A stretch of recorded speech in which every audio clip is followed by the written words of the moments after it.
మీకు ఇలా చెప్తున్నాను. ఇది ఎవరిని ఉద్దేశించి కాదు, నేను ఉన్నట్టు చెప్తున్నాను. అలా ఈ పండుగలు వచ్చినాయి కదా, మనం చూసాం కదా. ఇప్పుడు డిసెంబర్ 25వ తారీఖు కూడా చాలా ప్రత్యేకత ఉంది. అదేంటంటే డిసెంబర్ 25వ తారీఖు నాడు క్రిస్మస్. ఈ పండగ కూడా చాలా వాల్యూ ఉంది. వరల్డ్ వైజ్గా జరుగుతుంది. ఎంతో అద్భుతం. మనం ఏ దేవుడిని కించపరచద్దు, ఏ దేవుడిని అనద్దు. ఎందుకంటే ఏ దేవుడైనా చాలా పవర్ఫుల్. ఏ మతమైనా సరే, నేను 1కి 2 సార్లు చెప్తున్నా, ఏ దేవుడైనా సరే చాలా పవర్ఫుల్స్. ఎవరి దేవుడు వాళ్ళకి పూజిస్తారు. నమ్మితే నమ్మాలి మనం, లేదంటే ఊరుకోవాలి. అంతేగాని కించపరచద్దు. వాళ్ళెలా వీళ్ళెలా అస్సలు పొరపాటును కూడా అనొద్దు. ఏ దేవుడైనా, మీకు 1కి 2 సార్లు గుచ్చి చెప్తున్నాను, ఏ దేవుడైనా ఎవరితో అయినా పెట్టుకోవచ్చు, కానీ దేవుడితో పెట్టుకోవద్దు. నేను మళ్ళా చెప్తున్నాను. కాబట్టి డిసెంబర్ 25వ తారీఖు క్రిస్మస్ వస్తుంది. ఇలా పండగలాగానే చేసుకుందాం. మళ్ళీ ఇంకొకటి ఏంటంటే, ఇక డిసెంబర్ 25 అయిపోగానే జనవరి స్టార్ట్ అవుతుంది. జనవరి స్టార్ట్ అవ్వగానే మళ్ళీ క్రిస్మస్. అంటే క్రిస్మస్ వేడుకలు జరుపుకుంటారు. అది క్రిస్మస్ వేడుకలు కానీ ఇది అని వాళ్ళు జరుపుకుంటారు. మనం ఏమనుకుంటాం, సరే క్రిస్మస్ వాళ్ళ పండగ, వీళ్ళ పండగ అని ఎవరైతే ఏదో అంటుంటారు, అయినా మనం పట్టించుకోవద్దు.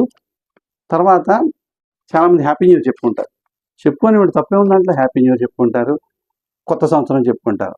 అంతేగాని కొంతమంది ఈ మధ్య వెరైటీగా మాట్లాడుతున్నారు, ఇది మన పండగ కాదు, ఎందుకు ఇలా అయినా వదిలేసండి. మనం ఒకటే వివరణగా చెప్తున్నాను, ఎవరి పండగ వాళ్ళు చేసుకొనిద్దాం, అందరం కలిసిపోదాం, హ్యాపీగా ఉందాం. ఇంకొకటి ఏంటంటే, ఇది వదిలేద్దాం నెక్స్ట్.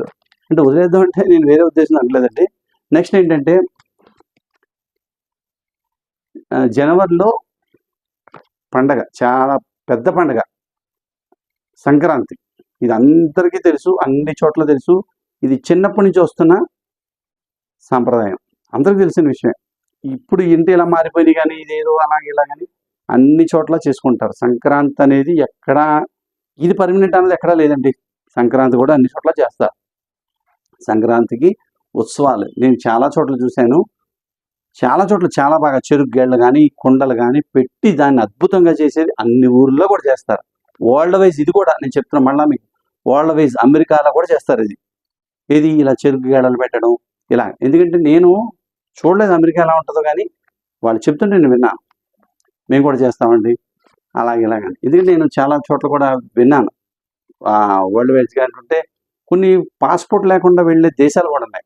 అక్కడ కూడా చేస్తారు చాలామంది. ఎందుకంటే తెలుగు వాళ్ళు అనేటోళ్ళు లేని దేశం లేదు, ప్లేస్ లేదు. అలాగే అన్ని చోట్ల అందరూ ఉంటారు. కాబట్టి ఇది ఖచ్చితంగా మనం పాటిద్దాం, సరదాగా ఉందాం, నవ్వుతూ ఉందాం. చూస్తూనే ఉండండి సురేష్ రెడ్నం యూట్యూబ్ ఛానల్. చూస్తూనే ఉండండి సురేష్ రెడ్నం యూట్యూబ్ ఛానల్. మళ్ళీ చెప్తున్నాను, మీకు గనక నా వీడియోస్ నచ్చినట్టయితే లైక్ చేయండి, షేర్ చేయండి, కామెంట్స్ కూడా పెట్టచ్చు. అంతేగాని ఎవరిని ఉద్దేశించి కాదు. అందరూ బాగుండాలి, అందులో నేను ఉండాలి.